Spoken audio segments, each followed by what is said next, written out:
Welcome to another edition of HBCU Live. I'm Kendrick Marshall. That's Chris Stevens, and below me is Jared Hoffman, who has his basketball game face on tonight.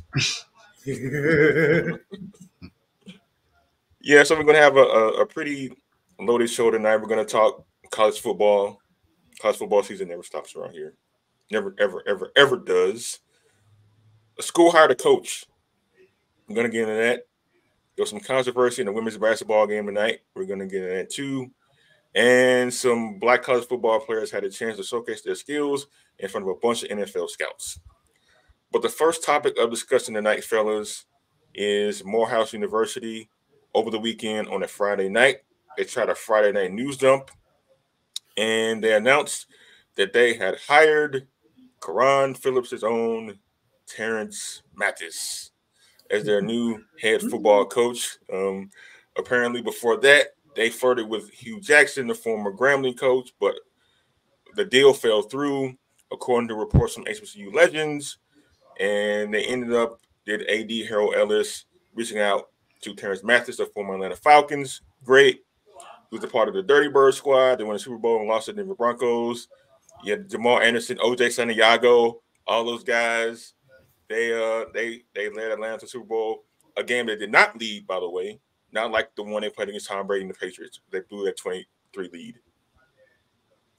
Yes, I'm sorry, Atlanta people, but it happened. Yeah, so Terance Mathis is the head coach. And Mathis, this is his second actually head coaching job in football. Way back in 2017, he was a head coach at Pinecrest Academy, a high school in Georgia, where did not go very well for him, but he's able to bounce back with Morehouse. So, fellas, about this hire here, what do we make of it? Starting with Chris. Well, before I get into that, let me just say that as the only person who was probably of age to watch that Atlanta Falcons Denver Broncos Super Bowl, it may have not been 28-3, but sorry, Falcons fans, I have to bring this name up, and you're going to cringe when you say it, and I'll just leave it alone at this: Eugene Robinson. I'll leave that alone. But that being said, this hire really feels like a last resort for Harold Ellis and Morehouse because they wanted Hugh Jackson. And the deal fell through. And honestly, I mean, it's not. I mean, Karan Phillips is not going to give a damn because that's just not who he is. You know, he's one of our sports journalists that literally just stands on business. So that's probably what I mean. Karan's misgivings about Hugh probably are why the deal fell through. But now you've got to kind of sort of figure out where you're going to put the resources behind Terance Mathis, who hasn't had the best of luck as a head football coach. And he has prior experience, as a coordinator, different places as well. But it's like it's back to square one. And Kendrick wrote a great piece for us on HBCU Sports about is Terance Mathis the guy? And we just don't know. We don't have enough information to go off of to say whether he is or not. But I'll say this for anyone who feels like that Hugh Jackson would have been a better fit. He would have been probably, but you can't risk pissing off angering your alumni base, as we've seen with certain schools, most notably one on the highest of Seven Hills in Tallahassee, Florida. You have to really be mindful of who you're bringing in to your university. And Terance Mathis is going to be ice skating uphill for the moment, but hopefully it'll turn around. But the athletic department, the administration, they have to put the resources behind him to make this work, or else it's just going to be another 1-9 or 0-10 season for the Maroon Tigers. Yeah, Jared. So, as Chris mentioned, Morehouse coming off a 1-9 season. They fired their coach, Gerald Wiltshire, after they won their only game last season, and then go on this prolonged search for a head coach. They think they might have Hugh Jackson. The deal falls through, and they end up with Mathis. Your opinion is Mathis the guy for them to turn it around, or is it going to be same old for Morehouse? Well, we'll find out when Terance Mathis gets on the recruiting trail. I think right now, as Chris said, we don't have enough evidence that he would be a good or bad fit for Morehouse. As of right now, what we know about him is that he has ties to the Atlanta area. As we've said, that he played for the Atlanta Falcons, made it to the Super Bowl with the Falcons and has been a head coach at the high school level in Atlanta for 3 years at Pinecrest Academy. As you said, didn't go well for him, but this is not high school. So we'll see how it works out for him. But we won't know until we see his first signing class and we see how that signing class performs on the field. I think the best thing for Morehouse is that this is over and that they understand what direction they're going in right now. The question is, how well can they execute? But as for is this the right fit, we don't know yet. Talking about signing classes, signing day is 2 days away, so you got to be working awfully quick to try to get some recruits in there. I've never heard or seen of a coach being hired what a couple days before signing day starts. But about Mathis's background, I'm gonna pull it up on the screen here in a second. Just to give you a sense of his coaching chops. Um, so Mathis does have a black college football resume. He was the offensive coordinator at Savannah State for 2 seasons, starting in 2011 and 2012. During that time, the offense averaged 12.5 points a game the first year. The second year, a little bit better, 13.4. Then after the season ended in 2012, he resigned. In Savannah State, that was a squad that was really bad. They were like on the last few years of actually being in the MEAC. I remember that 2012 season, especially where they played Florida State the first game of the season, and Oklahoma State the second game of the season, and lost by a combined point total of 159 to nothing. Yes, it was that bad. Yeah, it was really bad. They were only playing for money those first 2 games of the season because they knew they weren't going to be in the MEAC very long, and they were not. Um, and then you see he went to Pinecrest Academy, which is in Georgia, a 6A school, went 7-25 over 3 seasons. He was not retained ahead of the 2020 season. Then he went down to Blessed Trinity and Fellowship Christian Academy as an assistant coach on their offensive staffs there. I'm not too sure.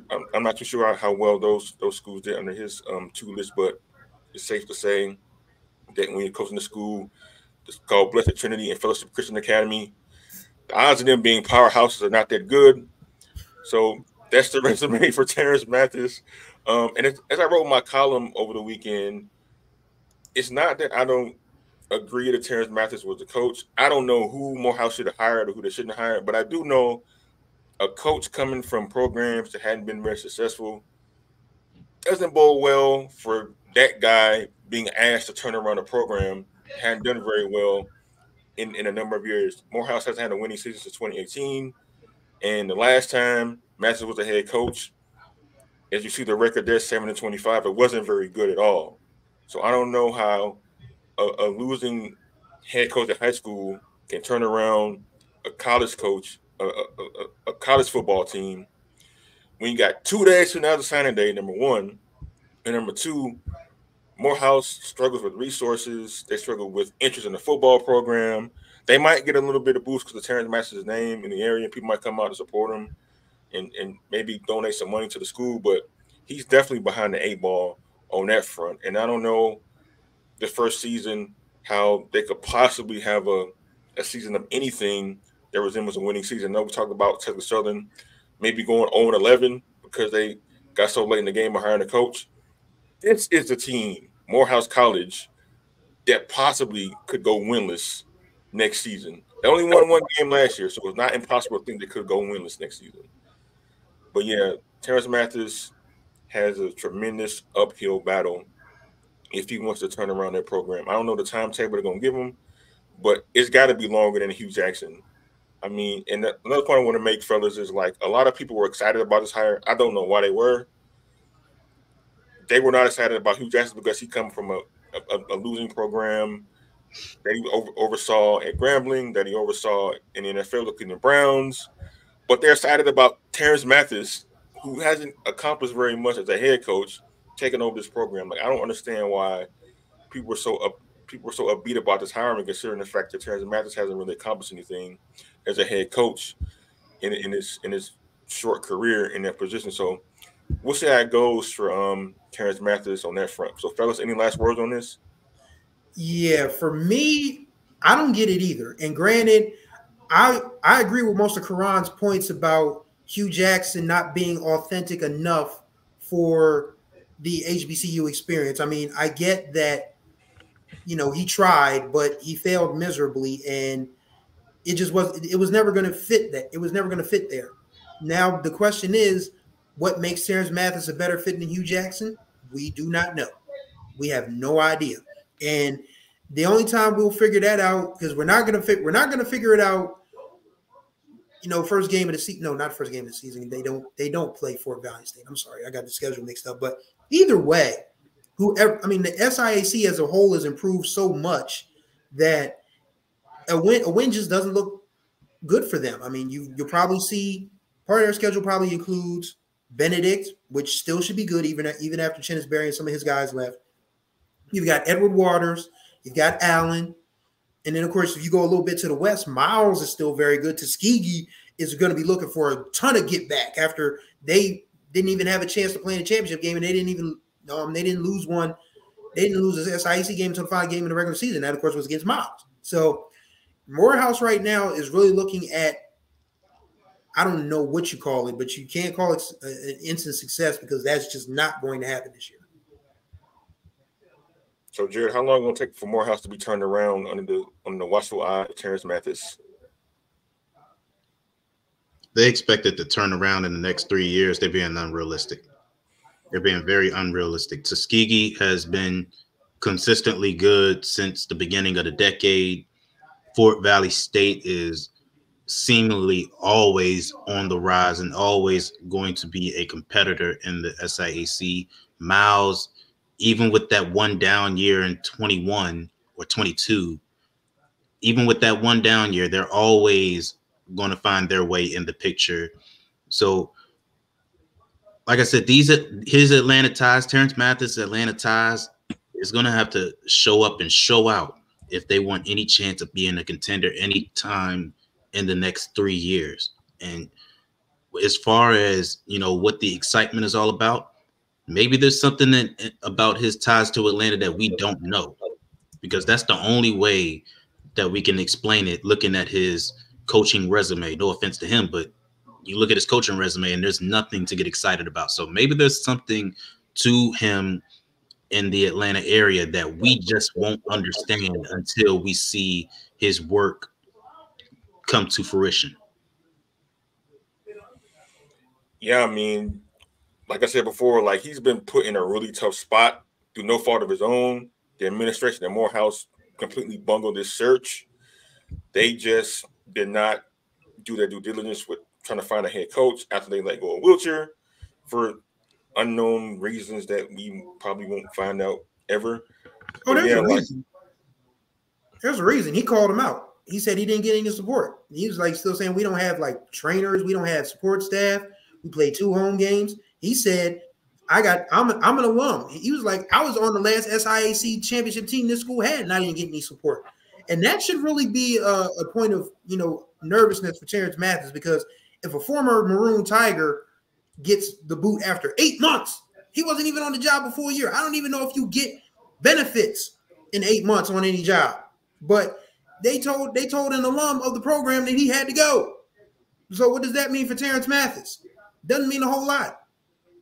And that goes along to what Karan Phillips was talking about in his article. Although I may not agree with everything that he said in that article, the main point that he was trying to make is that Morehouse does not, it wasn't his largest point, but a point that he was trying to make is that Morehouse does not take football seriously. They don't take athletics seriously, let alone football. So when you talk about why this search went the way that it went, it's because his words has merit to it, that they don't look at football as seriously as they should, and which may be the reason why the negotiations with Hugh Jackson fell through. And it's part of the reason why I thought that although Hugh may not be the best choice in terms of getting results on the field, he is the best in terms of getting this athletic program in some sort of direction, in terms of facilities, in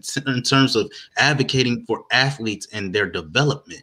So and hopefully, I'm not saying that Terance Mathis can't do that, but it doesn't look like this institution or this athletic program is doing the best for these athletes. Yeah, like AD Harold Ellis wrote in a press release on Friday about them hiring Mathis was that they felt he could take the football program to the next level. Like, in what capacity did they think that? Like, what about Terance Mathis' background says this is the guy who can take their football team to the next level? I would have, if it was Hugh Jackson, I'm like, okay, like he's actually coached and done it before at the college level and the NFL level, despite the fact he has a losing record in both college and pro football. But at least he has the experience. At least you can say, well, you know what? He probably could do it at the Division II level. But Terance Mathis couldn't do it in high school. What makes me think he could do it in college? That's a tremendous, I think, very bad thing to say about a head coach. They may give him more than 2 years or 3 years. They're going to have to, because they really have to work hard at supporting their athletics at that school and supporting their football team, especially because the football team is the front porch of the university at most schools. And I know Morehouse has a certain aesthetic, have a certain way about how they want to promote the university, but to make a move like this shows that they have to care more about their school. Just haven't done that just yet.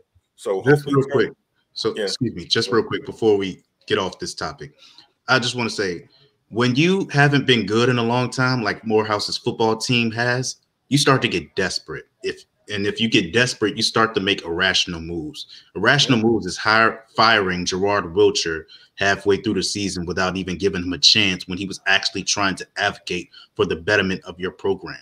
They can't afford to do this with Mathis, because if you do this with Mathis, somebody who's from the Atlanta area who has Atlanta ties, who is coming to you after you bungled the negotiations with Hugh Jackson, your ill will is gonna run out. You're gonna run out of breathing room if you mess it up with Mathis like you did with Hugh Jackson, like you did with Gerard Wilcher. You're not gonna have a leg to stand on going forward if you bungle this. You have no choice. They have no choice now but to give Mathis at least 3 years to try to turn around this program. And if they try to get impatient, I'm not sure there's going to be many candidates who are reputable that are going to be lining up to take over that job if it doesn't work out with Mathis. So the best bet for them is to be as patient as possible, because they have no wiggle room to try to act irrationally going forward. Who was really lining up other than Hugh Jackson and Terance Mathis for this job after they let go of Wilcher? Maybe the guy at VUL or Lincoln, California. The Ponzi scheme football teams? No. Next topic. No. I'm not touching that. I'm not touching that. Chris actually wrote about that today. Another development happened with all that, but yeah, but I don't think anybody was like really trying to take that job at Morehouse. Moving on, as we said, so over the weekend, staying on football, several HBCU football players showcased their talents and their skills at the Shrine Bowl and the Senior Bowl. As far as the Shrine Bowl went, you had Alabama State cornerback Mikey Victor. You had Sonny Anderson for Grambling State. You had the big offensive tackle for Howard. I'm going to buggle his name, so I'm not going to try to say it. But he was also at the East-West Shrine game. And you had Willie Drew, the lone black college representative, at the Senior Bowl this past weekend down in Mobile, Alabama. So, fellas, you guys did get to take in a little bit of both of those events. Who stood out to you from either the Shrine Bowl or the Senior Bowl? Starting with Jared. Well, the easy answer is Sonny Anderson. Well, he was on the attack from start to finish of the minutes that he got while he was on the field, the reps that he got while he was on the field. Drew a holding penalty on an opposing offensive lineman, got a tackle for loss, and was just forcing pressure all game and just had a very impressive performance. The Howard player that you were trying to pronounce is Aneem Dankwa. So that's who that was. He played pretty well for the West squad, and the offense was just fluid all game. and opened up some holes for some big runs for Frank Gore Jr., who was the MVP of the East West Shrine Bowl. Mikey Victor, the team, the East team that he was playing for, they just didn't seem like they were very much in sync. But I don't think it's too much on him or many of the individual players themselves. It was just I think he got a good opportunity to showcase his talents. And although he's not coming out of an HBCU, Willis Patrick, who played for Jackson State and transferred to TCU, was also somebody who was in that game and played pretty well. But I think the main standout was Sundiata Anderson, and I think he improved his draft stock a bit. And we'll see. I'm pretty sure we'll see him in the HBCU Combine. I think he improved his stock, and I wouldn't be surprised to see him be a candidate to be taken in the later round, 6th or 7th round of the draft, or maybe a highly sought after undrafted free agent. All right, Chris, what do you see out there from those guys this weekend? Well, I didn't get to see much of it because I was in and out of the house all day because I have I have 2 different jobs. Everybody, if anybody is just familiar, I do a lot of work. So I'm just like, I didn't get to see much of the games this weekend, but Jared gave you a really good breakdown of who played well. I know before we got on the air, he mentioned that Willie Drew didn't get a lot of time in the Senior Bowl, but I still feel like that's a young man that deserves a chance, to show what he can do in a training camp, because there have been some terrible DBs in the National Football League this year. I regaled the guys before we got on the air with some stories about some guys from the late 80s and early 90s that were nicknamed Toast. Now, if you are a person of a certain age, the names Elvis Patterson and Izell Jenkins will probably ring a bell for you when I mention Toast. And I don't think Willie Drew is a Toast kind of guy. I feel like he can help a team. He'll have a chance to improve. He'll probably be at the HBCU Combine.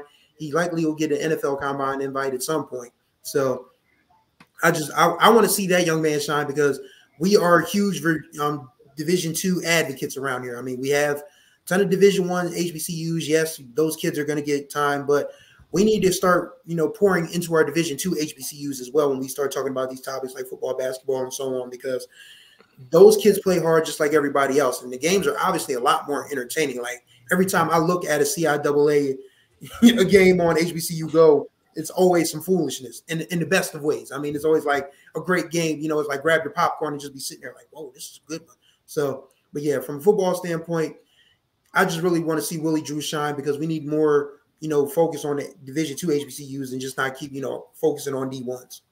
And to that point, I think is important to mention Willie Drew. It has been invited to the NFL Combine, so he will have a chance to showcase his talents there. And also he has his pro day, as all these guys do. But another thing is, I know it wasn't this weekend, but the Hula Bowl was last month, and Davius Richard had a good enough performance that he has met with some NFL teams in the past and since that game has happened. And so I think that these guys are taking advantage of these opportunities the best that they can. And I'm liking the trajectory of where these guys are going towards the 2024 draft. I think this is we're going to keep seeing the momentum of guys getting NFL training camp spots and potentially 53-man roster spots, if not practice squad invites as well. Yeah, I know last year only one Black college football player was actually drafted. It was late in the draft, actually 7th round, I believe it was. This was a year after 4 players were drafted, and the unnamed or undrafted player Marquise Bell ended up being a mainstay for the Dallas Cowboys on their defense. So much so that he was named the HBCU NFL Player of the Year. He's going to get his award at the Super Bowl this weekend in Las Vegas. So congrats to him. Fellas, do you foresee of the guys we talked about, which one has the best chance to get drafted? I'm gonna, steal Jared's answer, because I know I'm gonna go ahead and say Sonny Anderson, because you need, good pass rushers in the NFL today, guys that can get to the quarterback, because it is a pass-happy league at this point.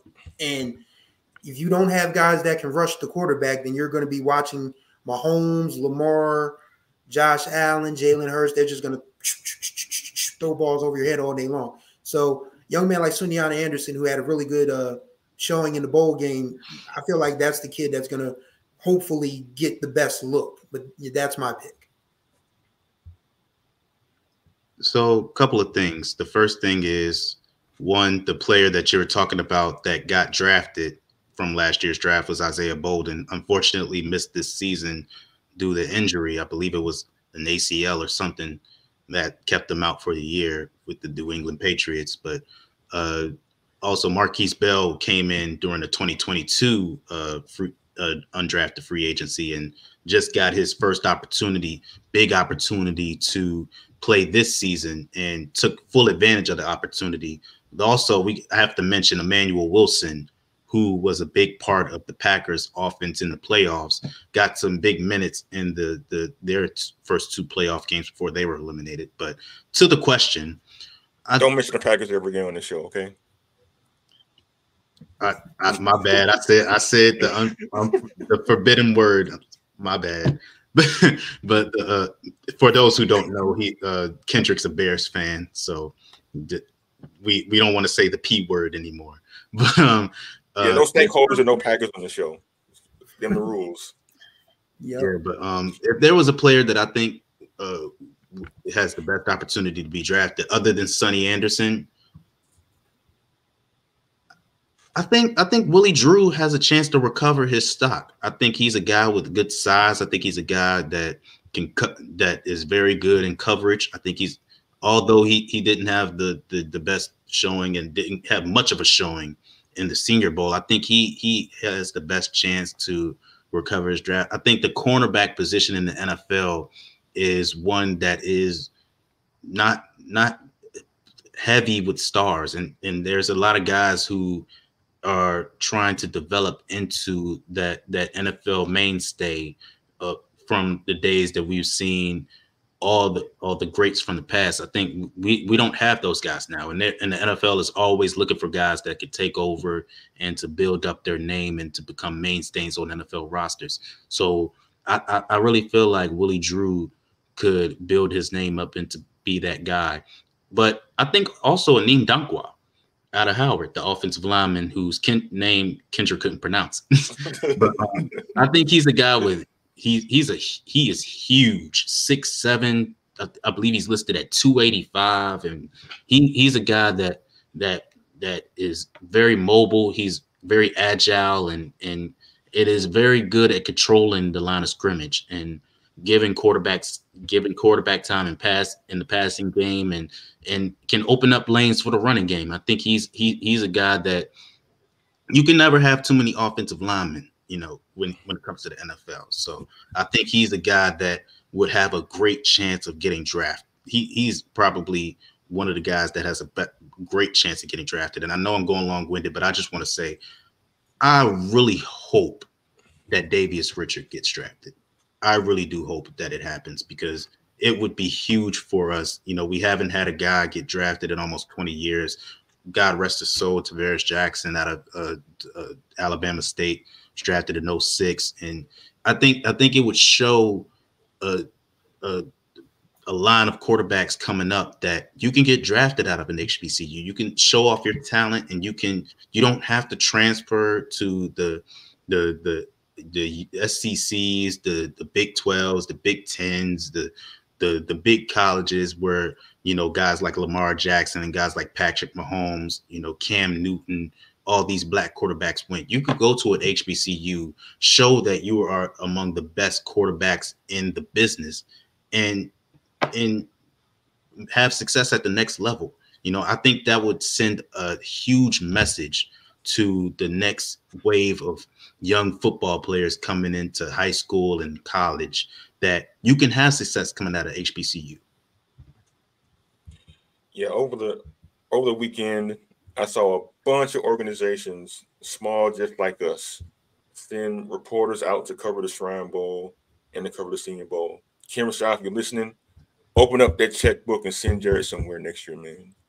Jared knows this stuff when it comes to Division II football especially, but when it comes to football in general, And it would be dope if we had like somebody like Jared out there doing reports for us, for the people, not for us, but for the people.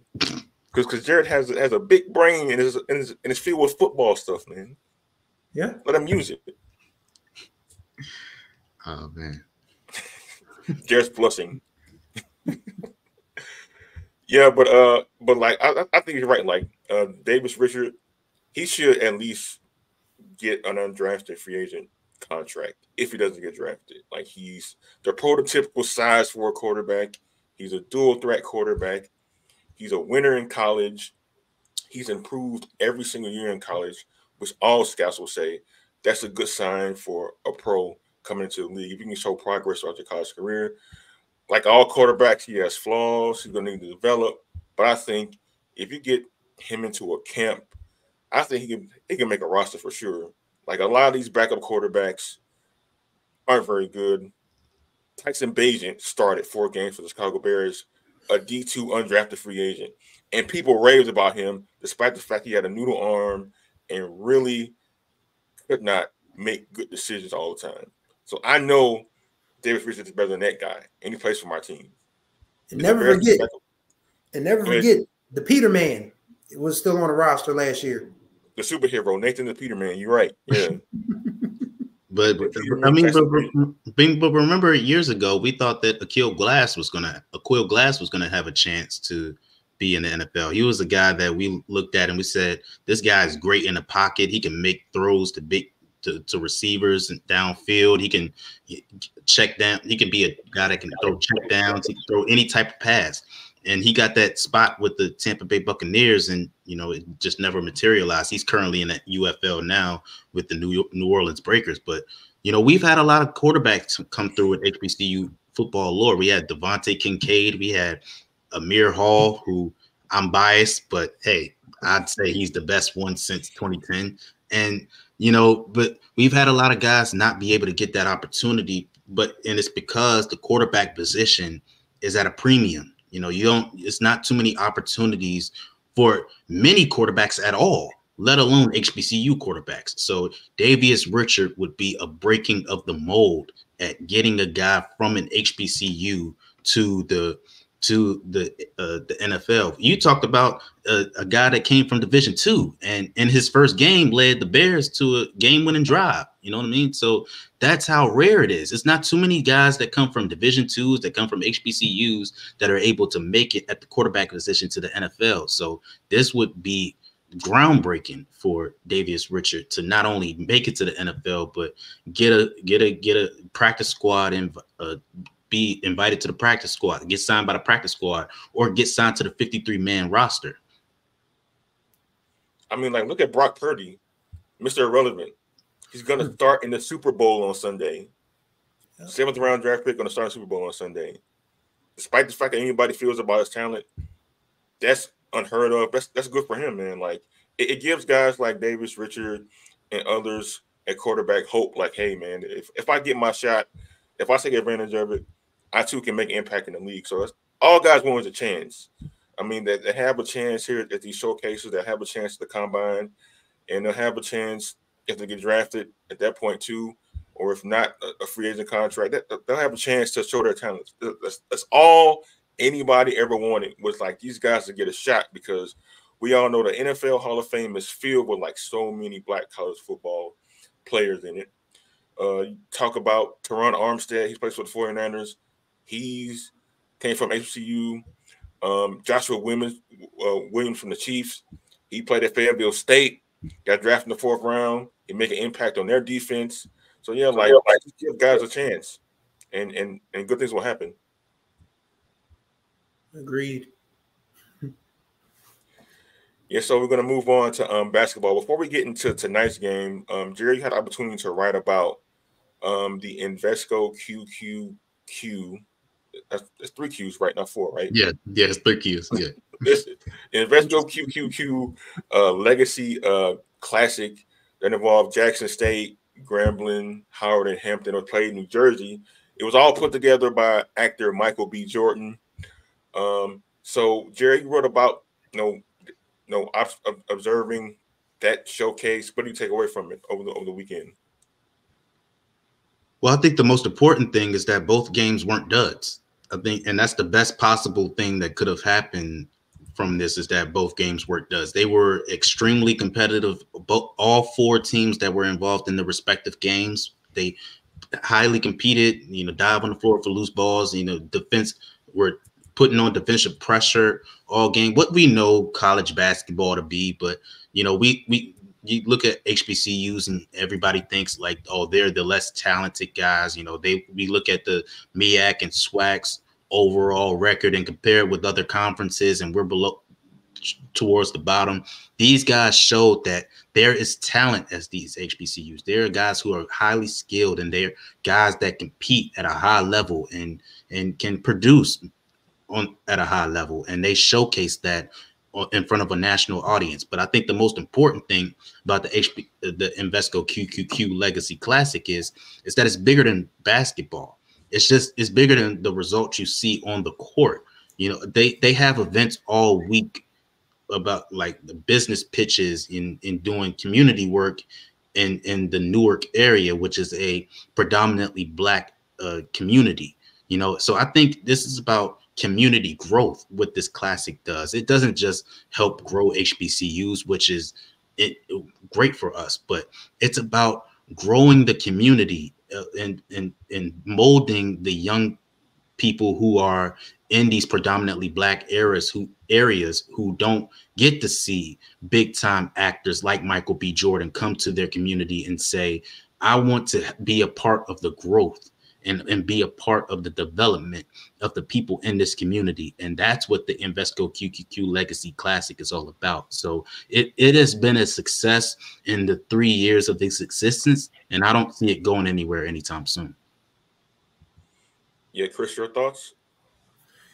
Yeah, I mean, the more classics we get like this and the more opportunities that Black colleges get to be seen, not just from a basketball and football perspective or from a sports perspective, but just from the existence of our universities, because so much of that has been missing over the years that we're now starting to come back around to the relevance of our institutions. And we've got Chris Paul's thing going on. We've also got the HBCU Classic that's going to be played at All-Star Weekend in Indianapolis, not this weekend, but the next weekend. So it's a great thing what Michael B. Jordan is doing. It's a great thing what Chris Paul is doing. And hopefully we have more of these, just from not just from a sports perspective, but just, these type of events that showcase what HBCUs are doing, not just from an athletic standpoint, but from a community building standpoint, from a cultural standpoint, from a personal development standpoint. The more opportunities that our schools get to be seen as not just quote unquote party schools, and I hate that term with the heat of 1,000 suns, but if we just get more opportunities to show who we are, what we do, and outside of athletics and just in general how beneficial Black colleges are to the community, the better off our schools will be. Yeah, shout out to TNT too for also promoting this event, because I'm watching NBA basketball the last couple of weeks on Tuesday and Thursday nights. The promos were heavy for this basketball showcase throughout both of those nights that they had NBA games on. I know Turner Sports especially, they've been really big on promoting Black college basketball. The headquarters in Atlanta, so they're right in the middle of all of it. But yeah, I like the fact that it was a professional broadcast. That they brought Stephanie Reddy, the professional sideline reporter, to talk to the players and the coaches and the ADs to make it feel like a really big time event. And Michael B. Jordan being a part of it too also made it feel that way as well. So I'm excited to see where this goes for the next however long it happens. So yeah, kudos to everybody involved with it. Also, it's important to mention, shout out to Chuck, Charles Barkley, and Shaq, who have donated to HBC, and Kenny, who was the commencement speaker at Texas Southern. All of those guys have been a part of the growth of HBCUs, donating to HBCUs, donating their time and money to HBCUs. And Shaq's kids have also attended HBCU. I believe it's his daughter who went to Texas Southern, if I'm not mistaken. So those guys have been proponents of promoting HBCUs and bigging up HBCUs. So I just want to give them that special shout out, because And also, I love Inside the NBA, one of the greatest shows in general, let alone sports shows ever. So, yeah. If you were to meet Charles Barkley, Jared, like, what would you do? I'd have so much to talk about. I would just let him talk. Just let him talk. Talk about. I'd probably just like poke at him, and be like, "Hey, what you think about San Antonio women?" Just to talk. Just to see what he said about San Antonio women. Oh man, nah, man. Like those guys, they are a big reason why I got into sports television. Inside the NBA is like that blend of, you know, being professional and talking about sports, and, you know, talking about real life, and understanding that you can escape from your real life, but you can't just act like it's not happening. And they've had those serious discussions, you know, when Trayvon Martin passed away, and when he was killed.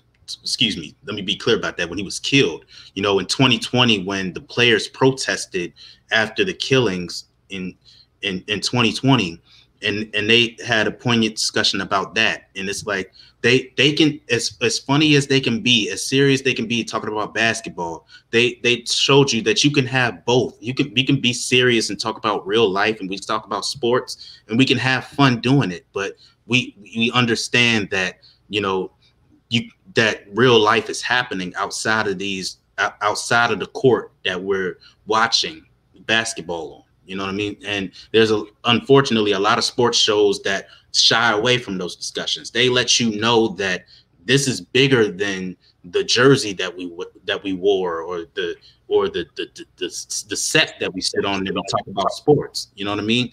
And like, I really just love Inside the NBA, and I love the fact that they are a big proponent of uplifting HBCUs, and the way that they broadcasted the Invesco QQQ Classic, the way that they promoted it, is nothing but class personified, and that's not surprising if you know anything about the Inside the NBA crew. Yeah, they do a really good job. I mean, like, I know the NBA to some fans isn't as good as it was back when Chris Stevens grew up, but they make it a whole lot better with their commentary. I love that Chris is the resident old guy among us now. Yeah, I mean, honestly, Ken Rashad is closer to my peer than anyone else, and I'm not just throwing shade at Ken because, of course, he signs our paychecks. But he's old too. Just go ahead and say it, man. No. I like being employed. I'm gonna leave it. But yeah, I can't. I mean, because when I was coming along, yes, Let me just say, I graduated from high school 25 years ago this June. So yes, I am the resident elder among the contributing writers and editors of this particularly strong HBCU Sports outlet. And Chuck, you know, he's always been outspoken. He's always been the person that was going to tell like it is. Like, this was the same dude who said that when the judge found him guilty of simple assault when he fought that dude in the bar in Milwaukee, he said, when the judge said, "Mr. Barker, do you have anything to say?" He said, "My only regret was I didn't throw him off a second floor window." So Chuck is always just going. Chuck has been telling it like it is for a very, very long time. So you can't be surprised that he, you know, backs up what he says. Shaq, for all of his foolishness, I really wish he would stop talking about women on the podcast, because it's beneath him. Yes, I know he feels like, you know, he messed up within his marriage or whatever, but, you know, I wish he'd stop talking about that, because that's just like, you know, you don't want to get into red pill incel stuff, Shaq. You don't want to do that. But he's definitely been someone who's also walked the walk, you know, when it comes to, you know, being generous with his time, with his resources and different things of that nature. And Kenny as well, because I think his daughter went to Texas Southern. I think that's why he gave a commencement speech. But overall, yeah, that's a solid group of people. And of course, Ernie Johnson, who has the unenviable job of keeping those guys in line, does a phenomenal job of it. And it's just the best show on television, as Jared said. And I really hope that one day that the NBA will actually allow them to be more present during the NBA Finals, because we need that. No disrespect to Stephen A., no disrespect to Wilbon, no disrespect to Kendrick Perkins, but Ernie, Kenny, Shaq, and Chuck are the best thing going that the NBA has in terms of breaking down the game and having an entertaining show right now.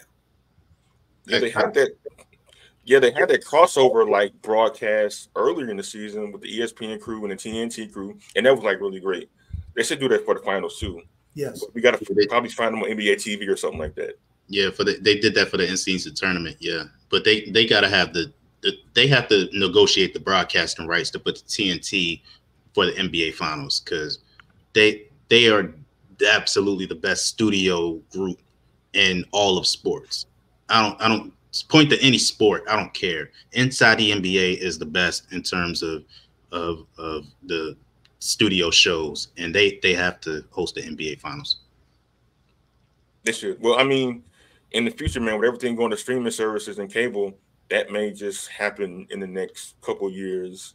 I mean, NBA is already on Max or will be pretty soon, so it might happen. You might get the NBA Finals on TNT or whatever, how they stream it in the next few years. So we might see Chuck and the crew doing finals games, which would be pretty dope too. Absolutely. That means we could also get Kevin Harlan on the NBA Finals broadcast because Kevin Harlan is the best play-by-play guy alive right now. Make no mistake about it.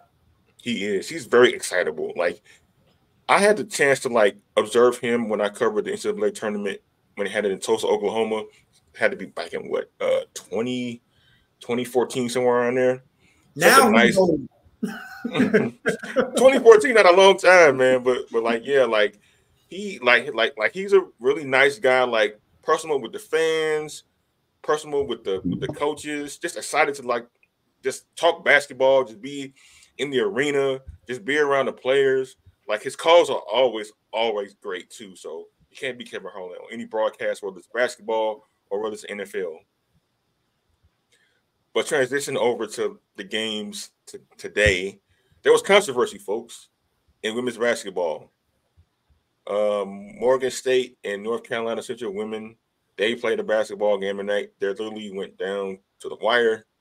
Actually, there was a controversial decision made on what everybody thought was a buzzer beater.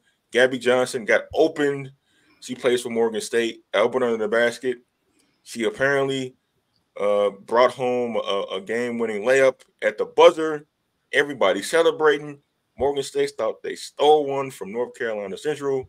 Come to find out, the eye in the sky, as you can see on the picture right there, said no dice. It didn't count. Now, this picture isn't taken at the exact moment, I don't think, that the actual buzzer went off or the lights flashed behind the scoreboard, behind the backboard. But according to people from the Morgan State side, they believe that this shot should have counted and that Morgan State shouldn't have lost to North Carolina Central by 1 point tonight in a really good basketball game. So, fellas, you think the officials, who we all think could need some little work, they got this one right? Hey, man, we've already discussed that Tony Brothers is probably the worst NBA official. And, of course, for the MEAC to hire him as head of officials, doesn't look real good. But I can tell you one thing that it's one thing's for sure and two things for certain. I know Ed Davis. Ed Davis was the head coach of the Delaware State women's basketball team when I was covering the women's and men's basketball teams as a young pup reporter many, many years ago. And he's not the kind of man to take anything lying down. So trust and believe you have not heard the last of this scenario from the Morgan State perspective. I know North Carolina Central's played some really good basketball. Let's not take anything away from them. I think this was their 6th win in a row, if it stands, of course.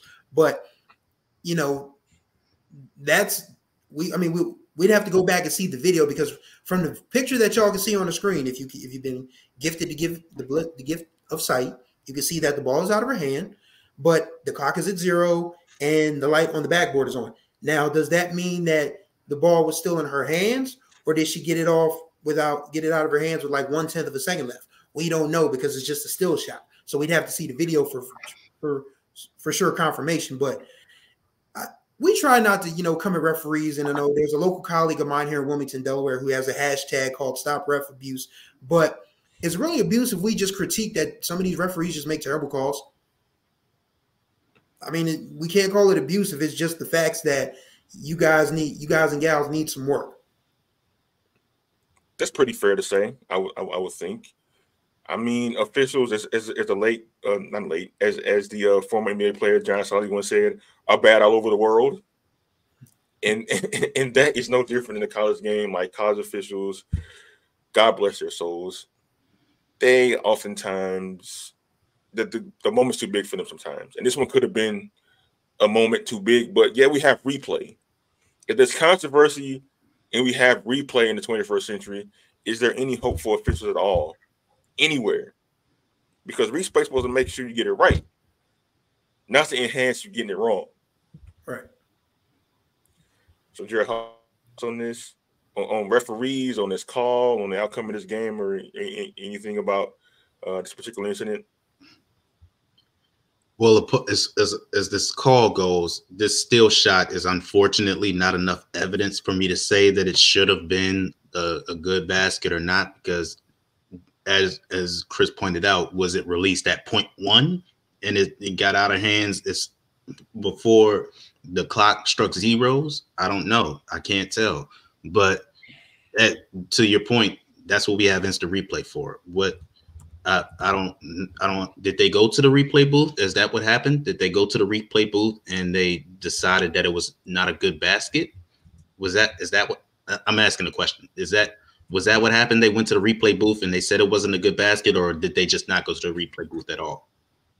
I mean, you would think they had to check it. Somebody had to check. The game was televised on television. It had to be replayed somewhere.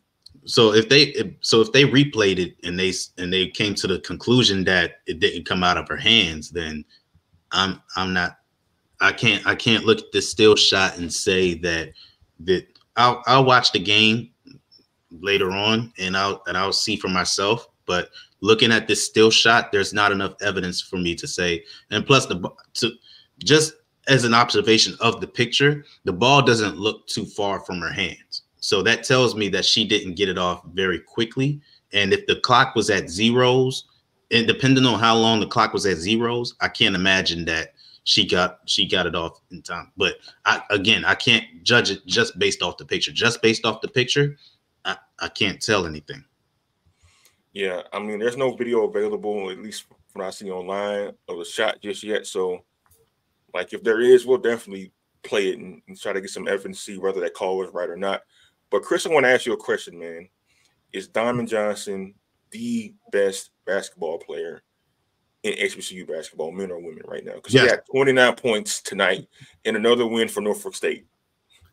Before you get in, yes, she is. Go ahead, Chris. Well, Jared gave his answer, and as much as I want to agree with him, I mean, Zay Green is putting together a tremendous season in Arkansas Pine Bluff. I mean, they've already beaten 2 Division I's of note. I mean, they beat Arkansas, for crying out loud. Like, people don't understand that Arkansas Pine Bluff beating Arkansas Fayetteville in anything is tantamount to a miracle. So, and that was a Zay Green-led effort. But Diamond Johnson she's definitely the most high-profile Black college basketball player we've had come down the pike in a minute. Like, this is a young lady, because I'll never forget when I did a MEAC preseason media day. Coach Vickers said Diamond was offended that he didn't come see her right out of high school. So that tells you that young lady is not just, at Norfolk State just to exhaust her final year of eligibility, that she believes in Black college basketball. And she's showing just how good she is and how much better she makes a Norfolk State team, of course, who has Kiara Wheeler, who is putting together in the Player of the Year season. I mean, she's averaging 19 and 10 right now. So now we start to get into an interesting game with Norfolk State, whether Kiki or Mimi, as she's called, and Diamond are going to split the votes for Player of the Year, because they're the best 2 in the conference right now. There's not even a question of who the best 2 players in the MEAC are, and they're on the same team. So, but yeah, Diamond Johnson absolutely is someone who has raised the level of Black college women's basketball this year. And I know there are going to be a lot of people that are going to hear this and say, well, what about my kids at this school? What about our players at this school? It can all be, it's not a Highlander situation. It's not there can only be one situation. Everybody in Black college basketball, playing great right now, especially on the women's side. Shouts out to Live on Hoops, our previous guest. She really opened our eyes to a lot of great talent on this side. But yeah, Diamond is tremendous, but I still wonder if Zay Green, if she was at another maybe a higher level HBCU, a better known HBCU will get a little more love. But yeah, Diamond Johnson's phenomenal. Make no mistake about it. Jared? Look, Zay Green absolutely deserves more respect. She absolutely does. And I think that she warrants some WNBA looks. She is an all-around player akin to Shaquille Hill. You know, she hasn't had her quadruple double yet. She's had some triple doubles, but has not had a quadruple double yet. Would not be surprised if she did. But I think we got to understand the circumstances behind the success that Diamond Johnson has had. She sat out the first month of the season. She came into the season cold. She was not a part of the team. She jumps onto the team, and through 12 games, she's 10-2. She is averaging 6 rebounds a game at 5'5". She's my height, and she's averaging 6 rebounds a game, averaging 20 points per game. And the team they already looked unstoppable with her. They look even more unstoppable. They looked unstoppable without her. They look even more unstoppable with her. They look like there's not going to be a team that can beat them in the MEAC. I know they lost to Howard, but that's one game. Anybody can get beaten one game. And they could get beaten one game in the tournament, but I don't see it. This team looks like they are going to coast through the MEAC. That's how good they are. With Kiera Wheeler and her by Diamond by Kiera's side, I don't see this team being beat. So yes, I don't want to say that. I know I jumped in there and said yes, she's the best player in HBCU basketball, but I think it's neck and neck between her and Zay. But I would give the edge to Diamond because she has yielded results for that Norfolk State team, and yeah, I'd give the slight edge to Diamond. Yeah, I would say Diamond Johnson, for her first couple of months in Black college basketball, has been the most impactful player, men or women, this season. I know we mentioned Zay Green. She's tremendous. She's probably going to win Spike Player of the Year going away. No doubt about that. But just Diamond Johnson, she plays basketball with a vengeance that I hadn't seen in a while. That's how good she is. Hashtag got that dog in her. Yes, got that dog in her. Now, Chris, staying with the women's game, you posted a video last week touting the success of the North Carolina A&T women's team. They are surging in the CAA, and you said they should win the CAA. Now, why do you think that? Well, right now, as it stands, they're tied for first place with Stony Brook. Shout out the Seawolves. They're 8-1 right now. Both teams are 8-1, and what Coach Terrell Robinson has is depth. And I feel like if North Carolina A&T was in the MEAC right now, them and Norfolk State would be a championship game that would feed generations. Like, that would be a championship game on the women's side that would literally change the trajectory of MEAC women's basketball. But it's not meant to be, as, of course, A&T is in Coastal now. But Jordan Dorsey, the junior guard, just won her second Colonial Athletic Association. Why do I keep calling it the Colonial? Come on, Chris, it's Coastal. They changed the name on it. It's the Coastal Conference, Coastal Athletic Association Player of the Week Award. You know, they have guards who can score. They have a center that is averaging 8.5 rebounds a game and is blocked, and a shot per game, excuse me. And when you go 8-9 deep, as that A&T team does, that's something that anybody in that conference has to deal with, because they've already beaten Towson, who was the preseason pick to win the conference, and they've beaten. I mean, I think their only conference loss right now, it wasn't to Stony Brook. So, I mean, they still have Stony Brook on the schedule, so that could possibly be a battle for the number 1 seed. And the good news is for Terrell Robinson is he only has 2 seniors, so the bulk of this team comes back for 2025. So I feel like this A&T team deserves a lot more love, because if they were still like in the MEAC, they would probably be Norfolk State's biggest rival, and they would just literally sell out, Norfolk State's gym, Club Corbett. It would be a show. But they're in the Coastal right now, and they're doing Black college basketball proud by beating down a PWI conference. We love to see it. And I think the one thing I want to say about women's basketball right now is that not beyond just HBCU women's basketball in general. Women's basketball is gaining a lot of momentum. You know, the WNBA is currently in their free agency period. You know, Caitlin Clark just sold out the Terps game in Maryland. Angel Reese is coming back and has been a star with LSU. South Carolina has been showcasing their talents and are looking like a dangerous national championship contender. I mean, obviously they're a contender, the favorite by a long shot right now. And you got Zay Green and Diamond Johnson and Kiera Wheeler, who are the biggest stars in HBCU basketball, period.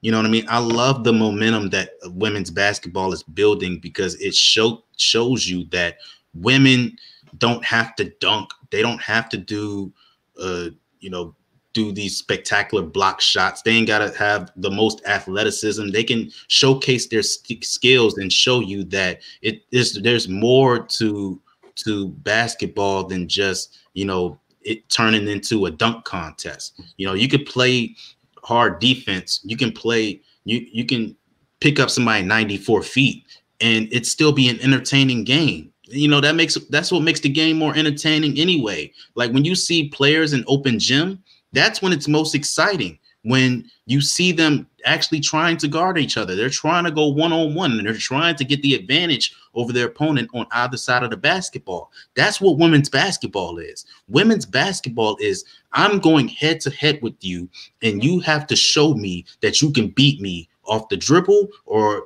on a catch and shoot situation. Either way, I'm not letting you score on me. And that's what makes women's basketball so exciting, is that no matter what, you're always going to get 100% effort when you see them play. And but how did I say all those names and I didn't say Juju Watkins? How did I say all those names and I didn't say Juju Watkins? Like one of the biggest stars in college basketball, period, as well. So like I'm loving the momentum that women's basketball in general is building. And I love to see that we're talking about Zay Green, Diamond Johnson, and Kiera Wheeler possibly being the best basketball players in HBCU basketball. I love to see women's basketball thrive in the way that it is right now. And I'm glad Jared said that, because I want to make a real quick point to piggyback off of that. Stop asking these NBA players, these NFL players about women's sports. Oh my goodness. Stop. They're being obtuse. They are being daft. They are being ahistorical. I really wish I could cuss, but I mean, I'm not gonna, sully Ken Rashad's wonderful work over the last 20-something years. But I'm gonna put on my Richard Pryor white guy voice. Just cut the crapola, buddy. Just cut the freaking crapola. Please stop asking these dudes about, women's basketball and the WNBA and all of that. Like one journalist that I've admired for many a moon is Michael Wilbon. And every time he talks about WNBA and women's college basketball, I cringe. Because he's talking about Caitlin Clark should stay in school because her WNBA salary is not going to match her NIL. Mike, she can get sponsorships. She's a walking billboard. You think that the Indiana Fever, when they draft her, the Chamber of Commerce in Indianapolis is not going to be banging down their door to get the hottest women's college basketball player to come out in probably the last 15 years? Are you kidding me? Be serious for once. Let's stop. I mean, if you're not prepared to discuss women's sports, then by God, don't do it. Let the women lead. I mean, I know that's something that's probably going to, upset some people because they don't like women in general, but let women lead when it comes to, women's sports and athletics and the media and discussion, all that, because they have the experience to do it. So that's just my real quick hot take. Please stop asking these dudes who literally think that, women are supposed to be like just one way or one demographic when there's a whole different demographic, because I never forget, somebody on Twitter said women don't support women's sports. And I said, no, that's BS, because the type of women that you don't consider women, the women that aren't really feminine, the women that aren't, nails, lashes, toes, and all of that, they support women's sports.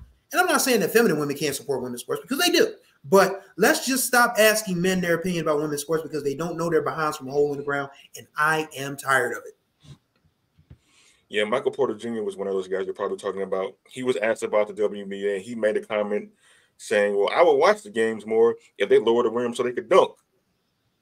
That's a stupid point, and it's been stupid ever since they first made that point. It's a dumb argument. I mean, the most popular player in the NBA, or one of the most popular players in the NBA, is a little guy who can shoot threes. When the last time y'all saw Steph Curry dunk in an NBA game? And it actually looked like something. Because I mean, granted, I haven't touched the rim in 15 years and probably won't again. But I mean, Steph doesn't throw. I mean, when Steph dunks, I mean, it's just like, oh wow, Steph Curry dunk. It's not like when LeBron dunks or when Zach LaVine dunks or anybody like that. I mean, when Steph dunks, it's just like, I mean, but even beyond Steph, look at some of the most exciting players in NBA history. Most of those guys played below the rim. Allen Iverson, Isaiah Thomas, Rod Strickland, all these, Kyrie Irving, all of these guys who are known for their handles and using their handles to get free of the defender and getting a bucket. That you don't have to play above the rim for the game to be exciting. The WNBA, it's exciting because everybody on that floor is hungry to win, and they use their skills to get buckets. Yes, there's going to be some missed layups. I know a lot of guys laugh and laugh at the WNBA players because they miss layups, but have we not seen NBA players miss layups? One of the funniest memes that we've ever seen was Tristan Thompson in the lane warming up for a game, and he missed like 10 straight hook shots with nobody defending him. So yeah, we've seen NBA players miss layups too. So stop looking at women and trying to nitpick and say that they're not exciting or they got to lower the rim so we could see some dunks. What makes you think they go and dunk if they lower the rim? All you're going to see is a rim lower than we're used to seeing it, and them playing exactly the same way that we always see them play. It's either you like it or you don't, but stop trying to nitpick them and trying to degrade them because you don't see them doing what NBA players do. It's funny because we hear these arguments about, they should lower the rim so they could dunk to be more like the NBA and play more like men, essentially. But then you have a player out there on the floor like Brittany Griner, who doesn't fit the traditional female aesthetic. And they use her as an example, like why they don't watch the WNBA. It's just tremendously just sad. And like Chris said, just stop being ignorant. Like the women's game is growing. It's outpacing in a lot of areas, men's basketball in college and in the pros, depending on what game and what night you're watching it. So it's going to continue to be that way because these women are very popular. They're going to continue to be because they're really good too at playing basketball. And with that being said, that is going to be our show for tonight. I thank Chris Stevens. I thank Jared Hoffman. I'm Kendrick Marshall. And please be sure to visit our website, HBCUsports.com. You can donate to HBCU Sports at HBCUsports.com/donate or via Cash App. You can follow us on Facebook, on Instagram, on Twitter, X, and on YouTube. Be sure to like and subscribe to get more videos like this. Any last words, fellas? Just stop being stupid. That's the last word. And we'll see you guys next time.